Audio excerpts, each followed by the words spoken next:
Time खराब होने से जो होता है, कोई पार्टी जिंदगी भर नहीं चलती। इस पार्टी का जो हाल हुआ ये मुझे लगता है इतिहास में किसी का हुआ नहीं। हारने के लिए सब नहीं छोड़ रहे, गलत डिसीजन की वजह से छोड़ रहे। क्या हो रहा है उसका दिमाग नहीं चल रहे थे। मेंटल ब्लॉकेज कहाँ पे हो गया था। इतना लड़ लड़ के एक पार्टी बनाया, पब्लिक पाल्स हो जानते। अभिषेक का जो लाइफस्टाइल है वो लोगों का पसंद नहीं है। इतने लोग सेम बात बोल रहे। ऐसा क्या हो गया कि टीएमसी के 20 एमपीज एक साथ स्पीकर के पास गए ये बोलने के लिए कि अब हम एनडीए को सपोर्ट करेंगे। टीएमसी में क्या ऐसी प्रॉब्लम दिख गई? देखो, अगर 2 एमपी जाते तो मैं बोलती हूँ जो उसका प्रॉब्लम था। 3 एमपी जाते तो बोलते उसका प्रॉब्लम था। जब 20 आ गया, इतना ज़्यादा आ गया, तो मतलब उसी में कोई, अगर आप कभी किसी के साथ लड़ोगे तो लगेगा कि उसके साथ उसका गलती है। जब आपके साथ एक का झगड़ा होगा तो उसका गलती, दूसरे का। जब 10 के साथ आपका झगड़ा होगा तो आपका भी गलती है, आपका ही गलती है। तो ऐसे ही यहाँ पे भी 20 एमपी जब गए हैं तो इतना लोगों का, इतना एमपीज का इतना प्रॉब्लम था जो कभी रिकॉग्नाइज किया नहीं, जो कभी एड्रेस किया ही नहीं पार्टी ने, तो वही उसका ही रिजल्ट ये आया। ऐसा जैसे और भी लोग जो रेबल टाइप के हो गए हैं या फिर अपनी बातें खुलकर बोल रहे हैं, यही बोला जा रहा है कि गलती हम में नहीं है बल्कि पार्टी की तरफ से। अगर अभिषेक सुन लेते, ममता सुन लेती, हमारी बातों को सुना जाता, इवन थ्रेट कल्चर था वहाँ पे जिसकी वजह से 1 to 1 नहीं हो पाता था। क्या वाकई आपके भी साथ ऐसा हुआ? क्योंकि आप तो 4th टाइम एमपी रह चुके हैं। हाँ, लेकिन ये सच है, ऐसा होता था। लेकिन मेरे साथ अभिषेक का कनेक्शन था क्योंकि मैं डिप्टी लीडर थी, इसलिए मेरे साथ कनेक्शन होता था। मैं ये नहीं बोलूँगी अभिषेक के साथ बात नहीं हो पाते थे, ये नहीं है, बात हो सकते थे। लेकिन ये भी सच है, सबका नहीं हो पाते थे। और दीदी ने मुझे लगता है लास्ट बहुत दिन से किसी के साथ बात करना छोड़ ही दिया, या कोई प्रॉब्लम सॉल्व करना छोड़ ही दिए थे। अगर दीदी की बात की जाए तो आपकी उनकी आखिरी बात कब हुई थी कि बहुत अच्छे से आपने डेवलपमेंट वर्क, अपने कंस्टिट्यूंसी, अपने असेंबली के बारे में, सबके बारे में बात किया हो? देखो, ऐसे कॉन्स्टिट्यूंसी के बातें करने से सब में ना होता था, जो ये करना है, नहीं अभी नहीं अभी नहीं, ऐसा होता था। तो इसलिए इतना कुछ हुआ नहीं। इलेक्शन से पहले मुझे मेरा वहाँ पे मेडिकल कॉलेज करना था। मैंने दीदी को बोला था ये मेडिकल कॉलेज कर दीजिए, तो बोले थे इलेक्शन के बाद करेंगे। इतना ही हुआ था। वो जिस दिन दिल्ली में गए थे दीदी, वो सब एसआईआर को लेके, उस दिन मुझसे लास्ट बात हुआ, उसके बाद नहीं हुआ था। मैंने मेरा इलेक्शन से पहले मेरा कॉन्स्टिट्यूंसी का जब कैंडिडेट डिक्लेयर हो रहे थे, मैंने दीदी से बात करने के लिए कोशिश की थी। मैंने बोला था मुझे बात करनी है, तो दीदी का ऑफिस से मेरे पास फ़ोन आया था, क्या बात करनी है, क्या सब्जेक्ट सुनना था। तो मुझे वो लगा जो अगर ऑफिसर को मुझे सब्जेक्ट बता के दीदी से मिलना है, पर्सनली भी और पॉलिटिकली भी, 4 टर्म के एमपी अगर वो अपना एरिया का कोई बात करना चाहते तो ऑफिसर को नहीं बोलना है क्या बात करेंगे। अगर मेरे साथ उनके जितना रिश्ता है उसमें अगर मैं मेरा पर्सनल बात भी करने जाऊँ, मेरे ऑफिसर से बोल के ये सब्जेक्ट अप्रूव करके ले आओ, उसमें मैं राज़ी नहीं थी, अभी भी नहीं हूँ। ये जो हार हुई, बहुत बड़ी हार थी। किसी ने नहीं सोचा था कि टीएमसी हारेगी, वो भी इतनी इतनी बुरी बुरी तरह से। तरह। बावजूद इसके ममता बनर्जी हो या फिर अभिषेक हो, उन्होंने अभी तक माना ही नहीं है कि वो हार गए हैं। वोट चोरी, वोट लूट, XYZ जो होता है वो अभी भी बोले जा रहे हैं। आपको लगता है हार मानना चाहिए था? हाँ, रीज़न जो भी है उसके लिए आप जहाँ पे जाओ, लेकिन जितने लोग अगेंस्ट में वोट दिए हैं, चलो हो सकते जैसे पार्टी बोल रहे 100 ये इसमें प्रॉब्लम हुआ था। सीट में। हाँ, तो वो मुझे पता नहीं, लेकिन हो सकता अगर मान भी ले हुआ, लेकिन इतने लोग वोट अगेंस्ट में क्यों दिया, उसको भी होना चाहिए। इतने लोग तृणमूल को चोर क्यों बोल रहे, ये भी तो एनालिसिस करना था। इतना करप्शन क्यों आए, जो करप्शन देखकर भी क्यों नहीं देखा, अनदेखा क्यों किया इतने साल से, जब से होने लगे तब से क्यों नहीं किया। गलती किसकी मान रही है? ममता बनर्जी, अभिषेक बनर्जी या आईपैक? आईपैक तो एक स्टाफ है, आईपैक तो स्टाफ है। अगर मेरा स्टाफ कुछ गलती करे तो गलती तो मेरे ऊपर आएगा। जो मैंने उसको मुझे स्टाफ रखा मैंने, तो उसका तो गलती, अगर कोई गलती आ जाए तो लोग तो उसको नहीं बोलेंगे। आईपैक का भी एक नाम बताया, किसी का नाम बताए जिसका गलती बोलोगे नहीं। लेकिन आप ममता बनर्जी का नाम जानते हो, अभिषेक बनर्जी का नाम जानते हो, तो रिस्पॉन्सिबिलिटी उनको ही लेना है क्योंकि उसने ही लिया था। लेकिन मुझे लगता है अभिषेक बनर्जी का ये डिसीजन आईपैक उनको मतलब उनको मिसगाइड किया और आईपैक को इतना पावरफुल नहीं करना चाहिए था। अभिषेक बनर्जी को भी इतना पावरफुल, ममता बनर्जी को अभिषेक बनर्जी को इतना पावर नहीं देना था। अपना पावर हाथ में रख के अभिषेक को साथ में लेके चलना था। अभिषेक और ममता बनर्जी दोनों मिल के अगर चलाते अच्छा से पार्टी चलते।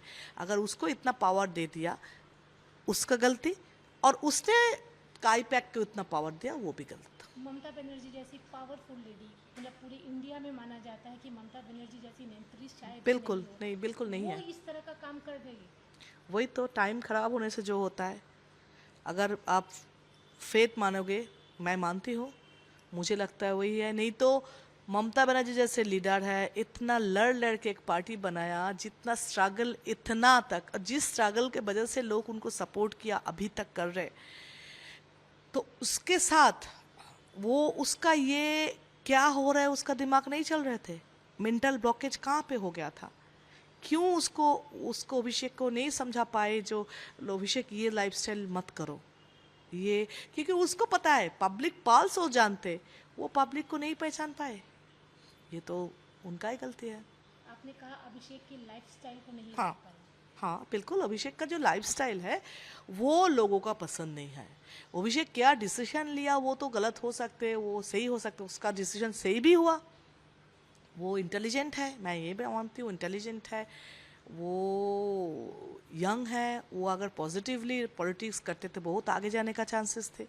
उसका लैंग्वेज भी बहुत कंट्रोल में है, डिसेंसी भी है, लेकिन टाइम भी है और मुझे पता नहीं क्या क्या कर लिया।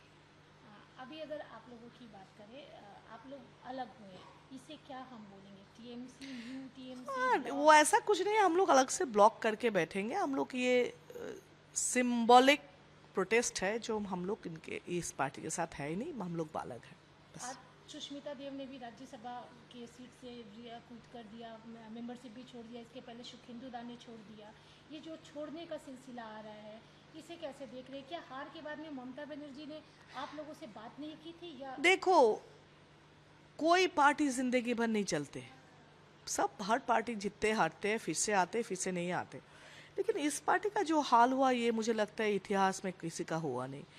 तो इतना क्यों हुआ? एक अगर पूरी शताब्दी राय गद्दार है, चलो एक तो गद्दार है, इतने लोग गद्दार, इतने लोग सेम बात बोल रहे, इतने लोग, कोई तो किसी का रिलेटिव है नहीं, कोई किसी का बाप नहीं है, कोई किसी का बहन नहीं है, फिर भी एक बात कैसे बोल रहे?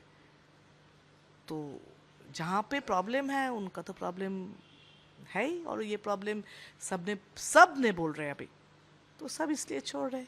अगर पार्टी का कोई सही डिसीजन हर टाइम होता, हारने के लिए सब नहीं छोड़ रहे, गलत डिसीजन की वजह से छोड़ रहे। दीदी दिल्ली में ही थी जब आप लोग 20 एक साथ गए, और उस समय क्या दीदी ने किसी से बात करने की कोशिश नहीं की ओवर फोन कि ये क्या कर रहे हो, मुझसे आके बात करो? मेरे साथ तो नहीं, मुझे इनडायरेक्टली दूसरे उसको देके फ़ोन किया था। लेकिन अगर दीदी खुद करती, शायद मैं इमोशनली जो दीदी के साथ अटैच हूँ, बाद में भी रहूँगी, वो दीदी के साथ रह सकती थी।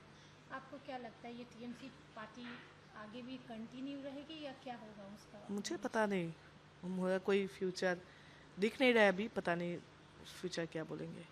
इस तरह का भी सुनने में आ रहा है कि शायद कांग्रेस के साथ मर्ज हो जाए, ऐसा सुनने में आ रहा है, नॉट कंफर्म। आपको लगता पता है ऐसा नहीं, कुछ हो होगा? सकता है कि कांग्रेस के बिना अभी तो कोई काम चलेगा नहीं। टीएमसी का जो अभी हाल हुआ, कांग्रेस के बिना, अगर कांग्रेस के साथ जुड़ेंगे फिर भी थोड़ा पोजीशन बढ़ेगी। कांग्रेस के बिना अभी टीएमसी का कोई रास्ता है बोल के मेरा समझ में नहीं आ रहा है। कल्याण बनर्जी टीएमसी की तरफ से काफ़ी कुछ बोल रहे हैं, कापलीदी के लिए भी बोला, आपके लिए भी बोला, आप क्या बोलेंगे उनके लिए? बहुत महान है कल्याण बनर्जी, बहुत बड़ा पॉलिटिशियन, बहुत बड़ा लॉयर, बहुत अच्छा इंसान है, बहुत ही मतलब डिसेंट इंसान है। तो उसका बातों से सबको पता चलता था, इसलिए उसका बातों का रिप्लाई देने का, मेरे जैसा छोटा इंसान उनका बातों में कोई रिप्लाई नहीं दे सकती। अच्छा सरकैज़म है ये। दीदी को या फिर अभिषेक को क्या मैसेज देना चाहेंगे इस वक्त जब आप लोगों का एक अलग ब्लॉग बन चुका है?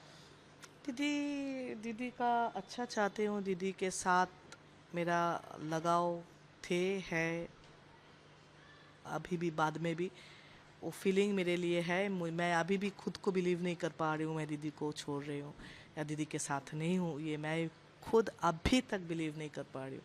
अभी भी मुझे सीएम बोलने का 1 मिनट रुकना पड़ता है। अच्छा, सीएम मतलब दीदी क्या, ऐसा। तो क्या बोलूँ। सीएम का जिक्र किया तो अभी मैं तो वही, तो मैं पूछती हूँ कौन सा सीएम, मतलब ऐसा एक सीएम बोलने में भी मुझे खराब लगते हैं, इतना मैं अटैच हूँ। लेकिन दीदी का बहुत सारे डिसीजन गलत है, इसलिए अगले दीदी दल को बचाए, या दल के साथ जो लोग दल के साथ जुड़े हुए हैं, जो लोग जिंदगी दे दिया दल के लिए, उसको बचाए, इतना ही बोल सकती हूँ। सीएम की ये बात करते हैं जो अभी के हमारे सीएम हैं शुभेंदु अधिकारी, उनके परफॉर्मेंस को लेकर क्या बोलेंगे? अच्छा है, स्टार्टिंग तो अच्छा किया है। जो जो बात इलेक्शन से पहले किया वो तो स्टार्ट किया है। बस लेडीज़ का फ्री किया, अन्नपूर्णा ये भी स्टार्ट किया, ये सब कर रहे हैं। तो फिर स्टार्टिंग अच्छा किया, मीन्स एक्सपेक्ट कर रहे हो करेंगे। नहीं तो तृणमूल जैसे ही हाल होगा। तृणमूल का कमिटमेंट, तृणमूल का एक्सपेक्टेशन फुलफिल नहीं हुआ बोल के लोग उनको चुना है, तो फिर उनको भी ये फुलफिल करना है। दी लास्ट क्वेश्चन, आपके ब्लॉक में अभी और कितने लोग आने वाले हैं पता टीएमसी नहीं से? अभी, कोई बात नहीं है। नहीं मुझे पता नहीं। आ सकते हैं।